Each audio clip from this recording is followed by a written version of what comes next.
างคือวันนี้เข้าอันปอนมื้อบาทนี้เขาบ่เด้จ้างบ่มื้อนี้เขาปอนบัตรเด้อืมน้อยๆซื้อมันก็ออกดอกแล้วเด้เห็นบ่เป็นดอกเลยเนาะอืมมันเป็นผักกาดมันแนวพันธุ์เตี้ยบ่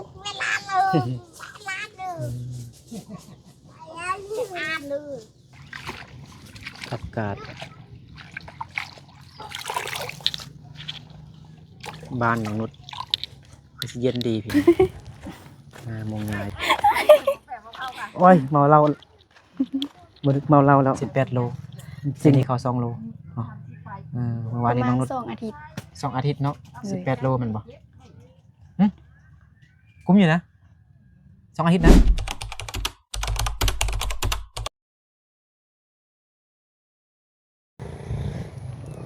กับทักทายสบายดีพี่น้องเบิดสุขูสุคนที่เคารพฮักแพงเด้อยินดีต้อนรับเข้าสู่ช่องบ่าวนึกเผาไพรเส้นเก่าเหมือนเคยเนาะตอนนี้บ่าวนึกอยู่บ้านเนาะน้องนุชบ้านดงล่วงเมืองเพียงแขวงสัญบุรีก็มือวานบ่าวนึกก็ได้มาหาน้องนุชเนาะมื้อนี้ก็สิได้มาหาน้องอีกก็พอดีมีผู้ใหญ่ใจดีเพิ่นฝากเงินมาให้ซื้อเขาไปให้น้องนุช20 โลเนาะ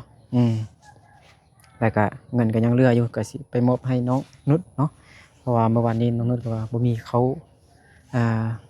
บ่มีเขากินบ่มีเขาสินึ่งตอนแรงเขาเบิดแล้วว่าซั่นผู้ใหญ่ใจดีเพิ่นเห็นแล้วก็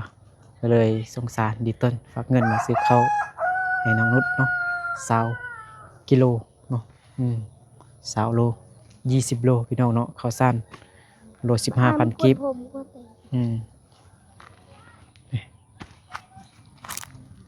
เดี๋ยวไปหาเบิ่งน้องนุชก่อนไปย่างมา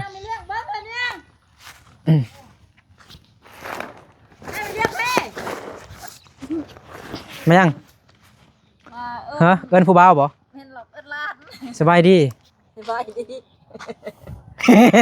อายเคลื่อนเนอะ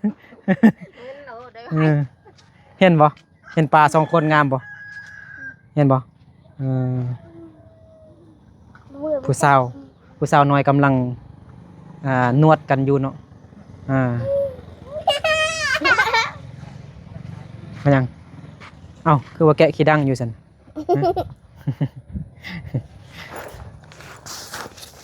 เราจะกินขนมยกมือขึ้น บ่มีขนมเนี่ยขนมก่อนเอาขนมก่อนโอ้แหน่อย่าไปตีกันเอาโดยว่าจังก็ไม่ทันเข้าใจกันเข้าใจหนึ่งโดยน้ำทิพย์เด้ฮะพูดอะไรมาอย่างไอ้นุชนะไอ้นุชจะใส่ไอ้นุชไปอยู่เฮือนที่อ๋อน้องนุชอยู่เฮือนอยู่เนาะสบายดีน้องนุชนิดไม่ก่อนเนาะผู้สาวได้เห็นมันบ่ผู้สาวบ้านเฮาบ่ผู้ได้เห็นผู้ได้น้องน้องคิงบ่น้องคิงบ่เป็นบ่น้ำคิงบ่เป็นเฮ็ดยังเมื่อกี้คนน้ำพักคนน้ำพักแล้วเหรอเลยเรียกประจำเนาะเรียกประจำวันเนาะมื้อนี้น้องนุชบ่ได้ไปหาเงินบ่ได้ไปเป็นยัง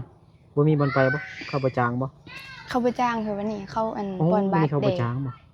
มื้อนี้เขาปอนบัตรเด้ใครอยู่เฮือนน่ะพ่อเด้พ่อแม่อยู่นอกพ่อเห็นน่ะเบิ่งโทรศัพท์เบิ่ง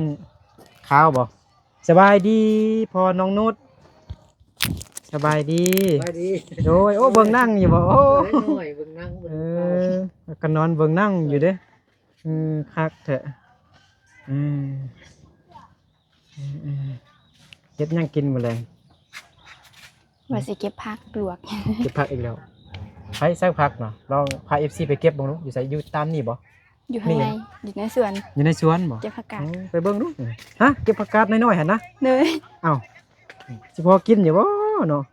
ข้ามได้บ่นี่อนุญาตเด้อบ่พอกินหรอกเบิ่งน้องนุชเก็บผักก่อนว่าซั่นผักกาด หากองฮดเมื่อวานนี่ได้น้อยซื่อๆสิเก็บกินมื้อนี้แล้วอืม มันก็บ่มีลายมี น้ำสะอาดดีเนาะน้ำสางนี่อืมน้องนุชบ่ได้เลี้ยงเป็ดเลี้ยงไก่แล้วเนาะ บ่ได้เลี้ยงแล้ว บ่เลี้ยงจักตัวแล้ว บ่ ตายหมดบ่ ตายมืด หากิน ขายกิน นี่น้องนุชเก็บผักกาดเห็นบ่ เลย เอาไปลวกโอ้ย มันแก่ มันบ่ทันใหญ่เลยเด้ มันบ่ใหญ่มันแก่แล้ว มันแก่แล้วนะ เลย โอ้แท้เอาเนาะมึงไหมน้อยๆซื้อมันก็ออกดอกแล้วดิเห็นบ่เป็นดอกเลยเนาะอืมมันเป็นผักกาดมันแนวพันธุ์เตี้ยบ่ บางทีแก่นมัน ดินบ่ดี แก่นะแก่นแบบว่าเขาหว่านหลายเหือแล้วนะ อืม หว่านหลายเหือแล้วมันก็แก่แล้วบ่ใหญ่แล้ว ได้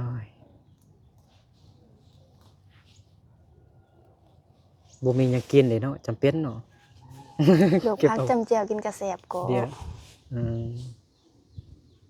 แซ่บเนาะอาหารบ้านเฮาโลกผักจำเจียวกินแซ่บเห็นบ่ เลย ต้นน้อยๆซื่อๆก็มีดอกมันอ่อนจังไรน้องนุชก็สิได้เก็บแก่นมันสิไปหวานอีกแล้วนี่อืมแต่ละมื้อก็กินแต่ผักมันบ่ เลย พอไปรับจ้างเมื่อวานนี้ได้เงินจักแสน ยังบ่ได้มาค่ะเขายังบ่ให้ค่ะ เขาบ่ให้เด้อ เลย เฮ็ดเวียกนำคนลาวเฮาบ่หรือคนจีน คนลาวเฮานี่ คนลาว ค เฮาน บ่ คนหูจักกันนี่แหละ อ๋อเอาเขาคือบ่ให้เลยซั่นเป็นหยังเขาบ่ได้ขายมันต้นเถอะบ่ เขาเรียกอยู่ อ๋อคันได้นี่ประมาณจักแสนพอไปรับจ้าง ประมาณ2เศษนี่แหละ 2แสนบ่อ๋อไปจ้างเป็นมื้อเนาะ เลย มือ2แสนประมาณ300กว่าบาทอืม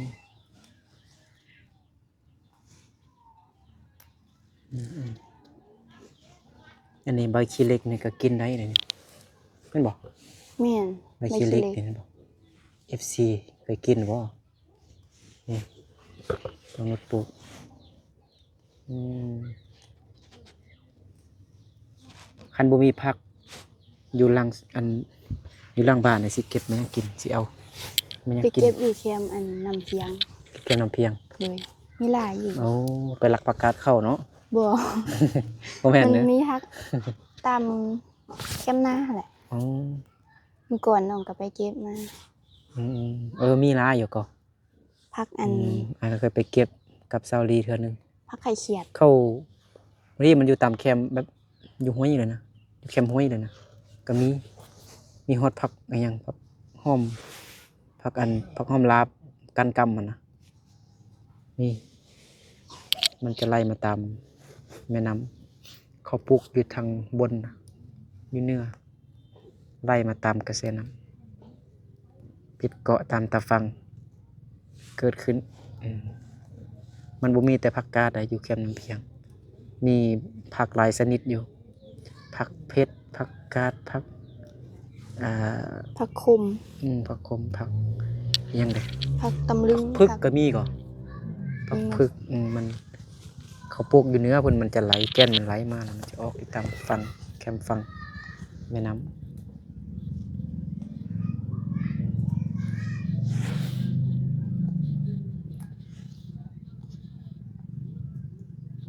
บ่เห็นไอ้ออดมื้อนี้นะไปหยัง อยู่เฮือนหั่น เพื่อนบ่มื้อนี้ก็ปอนบัตรได้พี่น้องเนาะแต่น้องนุชยังบ่ฮอด18 ปีเด้อบ่ได้ปอนเด้อมีแต่พ่อกับแม่นบ่ โดย ไอ้ออดไปบ่ บ่ได้ไป บ่ได้ไปบ่ให้ปอนบ่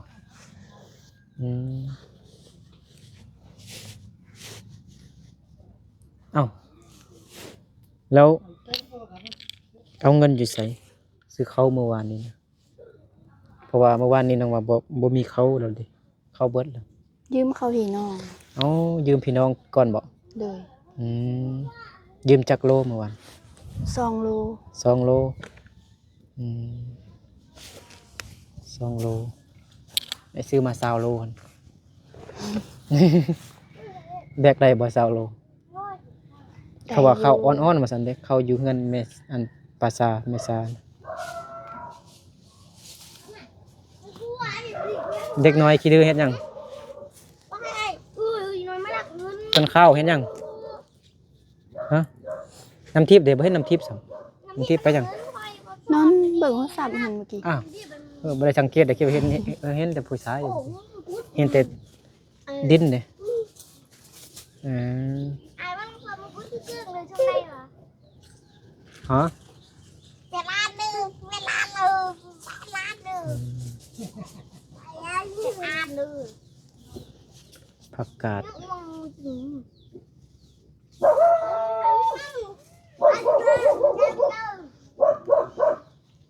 มันเดิม น้องนุชมีมาบ่ บ่ โก้ มีแต่มาเขา มีแต่แมวเหรอ สูตรมีแต่แมว แมวตัวหนึงนั่นบ่ เลย ว่าต้องขี่ไก่เลยยกมาที่หัก อืม ไม่มันยา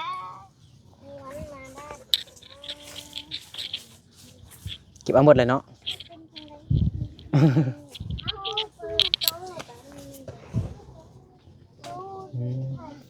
เก็บแต่ผักกาดนี่บ่อย่างอื่นเนี่ยผัก พักได้กินได้เลยเก็บหมดแหละ อ่า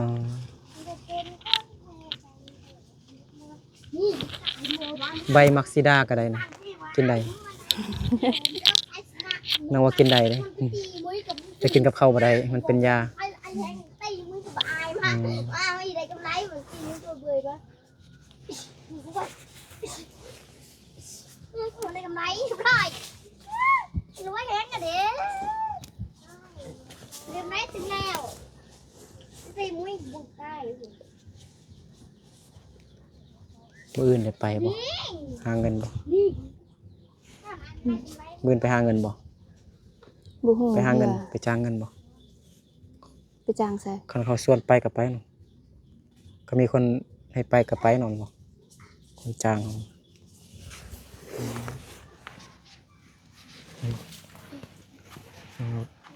เก็บผักกาดเป็นลวกกินได้หลายเลยเต็มกะละมังเนาะ ยัง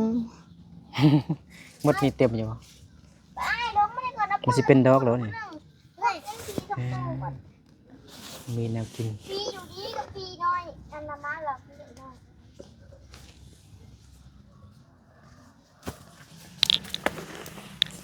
ปีกระหังสิ อยากขม อยู่ดีเป็นปีกระหังหน่อยอยู่ดี อันนี้มัน ผมมานี่เป็นที่ชื่อเด็ก บ่ขึ้นซ้ำ เดี๋ยวปืนให้เอิญดูเอิญ น้องรถลกเอามาปลูกอยู่นี่ ลองปลูกเขาบ่คืนสั่น เขียนแต่นายเดียวสิส่วนนี้สิเนาะสันดันบ่ขึ้นซ้ำอืม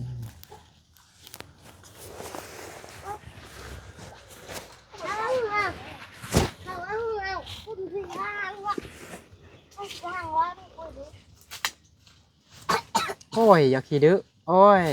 หัวจนมั่งหมดแล้วขี้ดื้อเนาะบ่ไปโรงเรียนเบิดแล้วอยู่ทางนี้บ่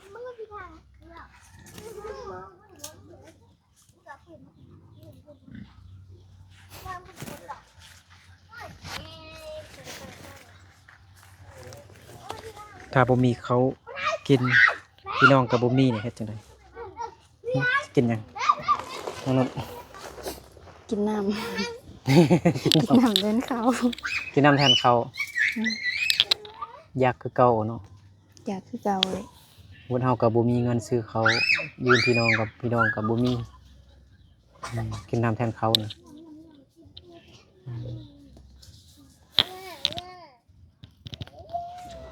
อดเอาเนาะ ทันบ่มีแท้ๆก็ได้อดเอาก่อนแหละ บ่มีเฮ็ดแท้ก็อดเอาก่อนเนาะ เลย อืม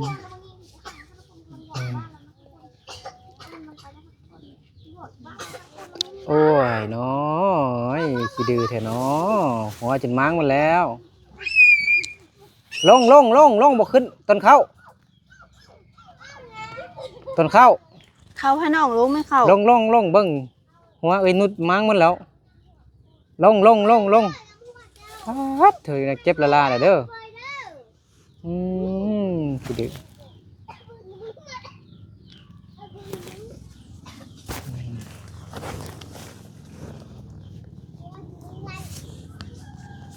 น้องนุชตอนน้อยก็ดื้อคือต้นข้าวอันที่ บ่บ่ขี้ดื้อขนาดนั้น บ่จื้อซ้ำนะตอนน้อยจื้ออยู่บ่ คืออยู่ แต่บ่ดื้อขนาดนั้น บ่ดื้อขนาดนั้น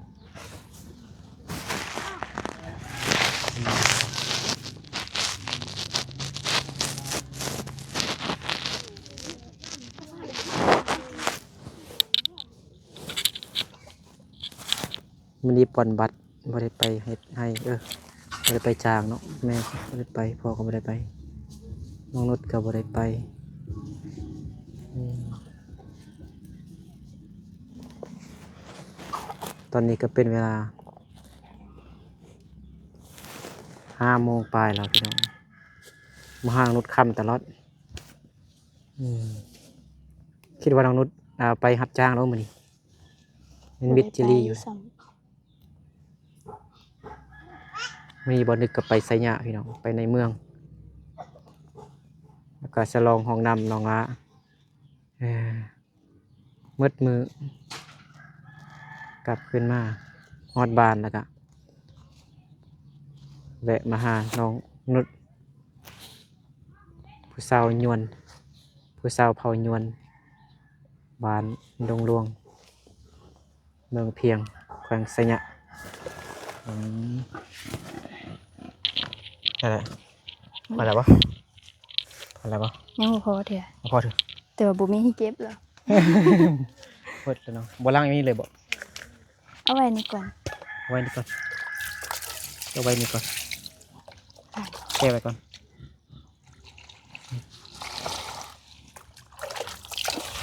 ก็เอาไว้นี่ก่อนสิก็บ่ล่างให้มันเร็วหมด วางเลย ต้องล่างลายน้ำอยู่เนาะขี้ดินมักจะติดเกาะอยู่ตามการกิ่งขี้ดินที่เฮาหดแล้วขี้ดินเสด็นใส่อิ่มแล้วเนาะตอนแรง ครับหนึ่ง คนเดียวแหละ คนเดียว รถกินเก้งแต่กินคนเดียว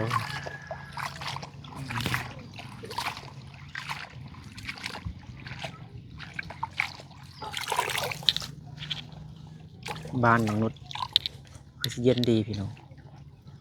มงยาเย็นดีบ่คือสังกะสีเลยน้องนุชก็มีโทรทัศน์แต่เขาบ่เบิ่งโทรทัศน์เขาเบิ่งแต่โทรศัพท์ โทรทัศน์เบิ่งบ่ได้ ปวดแล้วบ่เป้ พู แล้ว ด บ่ ต่อเพแล้ว เป้แล้ว บ่ได้เบิ่งมานี่ 2-3 ปีแล้วเมื่อก่อนแท้ IPM ได้เบิ่งนี่เมื่อก่อน จานดาวเทียมสีส้ม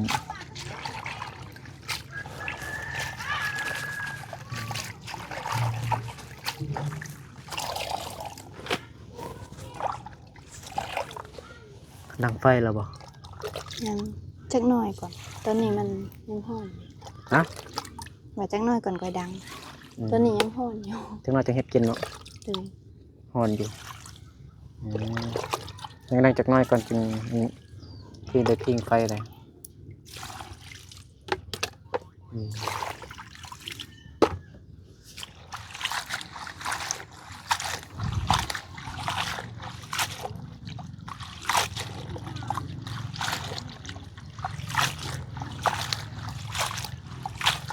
พักแล้วก็ไปแบกเขามาเขาว่าเขาอ้อนอยู่ว่าสิมันบอกแข็งคือตะกี้ เข้าไป ไม่ซาอ้อนบอก อ๋อ เขาไม่ซานะเราว่า งาม อ้อน อยู่ อ้อนเราว่าสิ งามอยู่น้องก็เอามาใหม่อ่อน ว่าดีเนาะ บ่มีบ่มีเปลือกเลย หึ ว่าบ่มีเปลือกเลยขาวงาม เขางามบอกเป็นเม็ดบอก เป็น เป็นเม็ดแบบบอลบกมุนมันบอกมันบ่มุนบอกเป็นเม็ด เป็นเม็ดอี ให้แบกเข้าไปซาวโลแบกได้บ่ บ่ ฮะ ไม่ได้ บ่ได้ให้แบกก็ได้ แต่แมลงกันน้ำหมดกับไปซื้อยาคันเซียนให้เตรียมไว้ทาแอวลังไปนั่นไปเบิดแล้วบ่ให้แล้วบ่นี่อ๋อเป็นตะยานแต่เสียบ ใส่ซาก ทั้งลิ้นไปนำโอ้ใส่ไฟลากเกลือขี้ดิน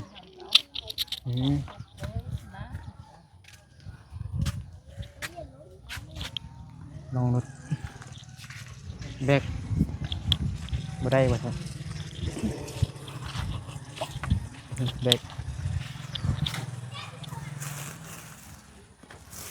บ่ได้เบิ่งเม็ดเถอะ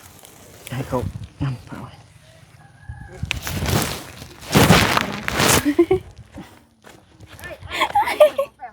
โอ้ยเมาเหล้าบ่ได้เมาเหล้าแล้วจริงเราตัวซื่อๆอันนี้แล้วเนาะ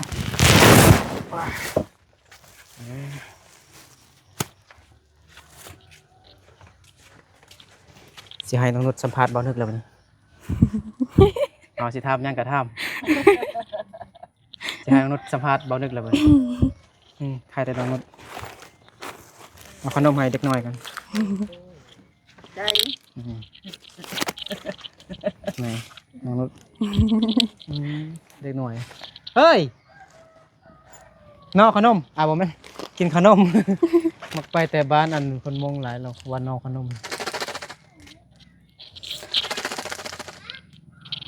นอกินขนมมามาบ่ดันแหละ3 คนนั่นแหละน้ำทิพย์เด้น้ำทิพย์อยู่ในบ่น้ำทิพย์ดินผู้ใดอยากกินขนมออกมานอกจะขนมปอซาวบูขี่รถคือเด็กเขื่อนผู้ชายเนี่ยขี่รถน้ำทิพย์น้ำทิพย์เอ้าขนมบ่สนใจเนาะบ่ได้ยินบ่น้อยขนมน้อย น้องเบิ่งโทรศัพท์อยู่ เอาดิโอ้ยเบิ่งโทรศัพท์จนหน้าแดงหน้านั่นหรอกเดี๋ยวเอาไปให้น้องหน่อยเด้อจักน้องจักเอ่ยน้ำทิพย์เอา3 คนแม่นบ่เด็กน้อย3 คนเด้ผู้หนึงเด็กน้อยจับโทรศัพท์อยู่หั่นเด้ เด็กน้อยโฟค่ะ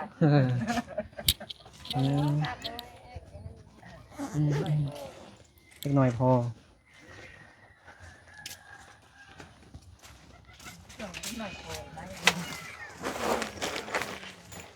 ดินมาจับกล้องไอ้บ่ดึงก่อนแจ้งอยู่บ่มา แจ้ง ไอ้บ่น้องนั่งบ่ดูแจ้งบ่อยู่นี่ต้องอยู่เบิ่งนี้สิเบิ่งนี้กันแม่นแล้วนี่ นี่จะจังซี่เด้อซื่อๆสิเอาเบิ่งกล้องเนาะแบบนี้อยู่เด้ออย่ามาพิดอีกก็ได้อาจจะนั่งอยู่นี่นะอยู่บนเขาหั่นโอเคจะเห็นเด้อฟังกันจ้ะIAFC ฟังใครฝากเงินมา 1,000 บาทซื้อเขาให้น้อง20 โลสดยังเหลือ350,000ไออวยพรให้ผู้ใหญ่ใจดีกันเลยนี่คือคำอวยพรบ่ ขอบใจผู้ใหญ่ใจดีฝากเงินมาซื้อเขาให้น้องนุชขอให้มีสุขภาพแข็งแรงขอให้มันยืนปราศจากโรคภัยไข้เจ็บต่างๆปรารถนาสิ่งใดขอให้ได้สิ่งนั้นเด้อสาธุมือแรกนี่ออกบ่แม่นมือนี่ออกเลขนี่ปลายรถน้องรถนี่0936ปลายรถไอออกตลอดเลขหยังเลขซิ่งแต่บ่ได้เอา บ่ได้เอาบ่ บ่ได้เอาออกเลขซิ่งหลายครั้งแล้วออกปลายรถ2-3 ครั้ง4 ครั้งแล้วเลย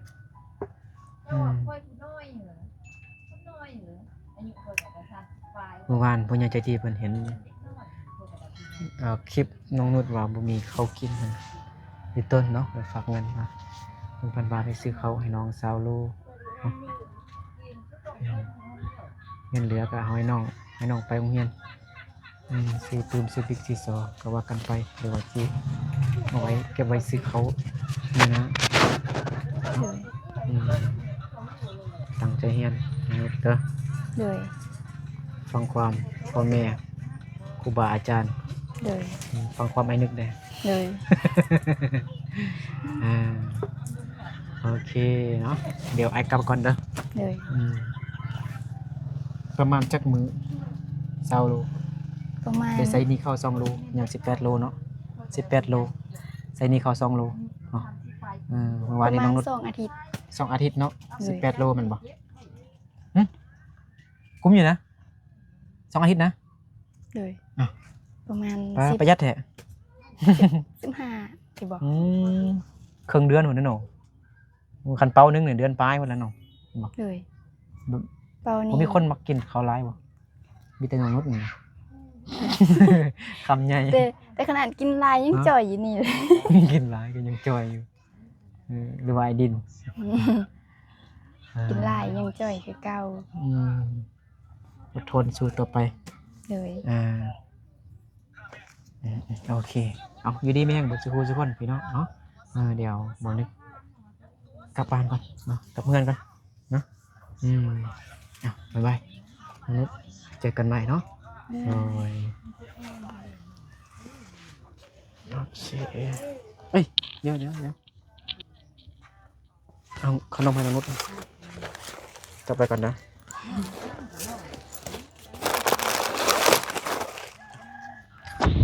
ใจ สปิดคลิปแล้วเป็นลิ้นไปโรงเรียนโดยไปพี่น้องเจอกันไหมเนาะ